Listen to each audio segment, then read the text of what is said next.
আজকে শিবরাত্রি, সেই জন্য আমি আমাদের বাড়ির পিছনে এই যে আকন্দ গাছ আছে, সেই জন্য আমি আকন্দ গাছগুলো গাছ থেকে ফুল তুলে নিলাম, দিয়ে আমি এখন মহাদেবের জন্য এই যে ফুল গাচ্ছি। তো আমার ফুল গাঁথা হয়ে গেলে এখানে আমি ফলগুলো রেডি করে নেবো। তো দেখো এখানে ফল রেডি করা হয়ে গেছে। এখানে দেখো ডাবটা এখনও কাটা হয়নি, ডাবটা কাটতে হবে। এখানে দুধ গঙ্গা জল একসাথেই মিশিয়ে নিয়েছি। তো আমি এক প্যাকেট দুধ দিয়েছি আর গঙ্গা জল দিয়েছি, তো মিশিয়ে রেডি করে নিয়েছি। চলো আমি রেডি হয়ে গেলাম, এখানে রেডি হয়ে বেরিয়ে পড়লাম মহাদেবকে জল ঢালতে। তো মহাদেবের কাছে এখানে আমি চলে এলাম। তো দেখো এখানে সবাই এখানে জল ঢালছে, এখানে বামুন মশাই এখানে পুজো করছে, আকন্দ ফুল দিচ্ছে।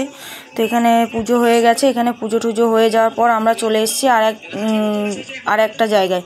তো এখানেও এটা হলো ভুবনেশ্বর তলায়, এখানেও প্রচুর ভিড় হয়। আর বছরে আমরা এখানে দুপুর 2টোর সময় এসেছিলাম, রাত 10টার সময় বাড়ি গিয়েছিলাম।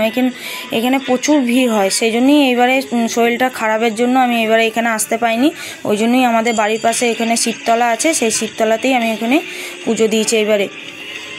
এই জন্য এখানে ধূপকাঠি নিয়ে চলে এসেছি। আমি শুধু এখানে ধূপ দেখিয়ে ঠাকুরকে, মহাদেবকে ধূপ দেখিয়ে আমি এখানে ধূপ দেখিয়ে দিলাম। এখানে প্রচুর লাইন পড়েছে দেখো।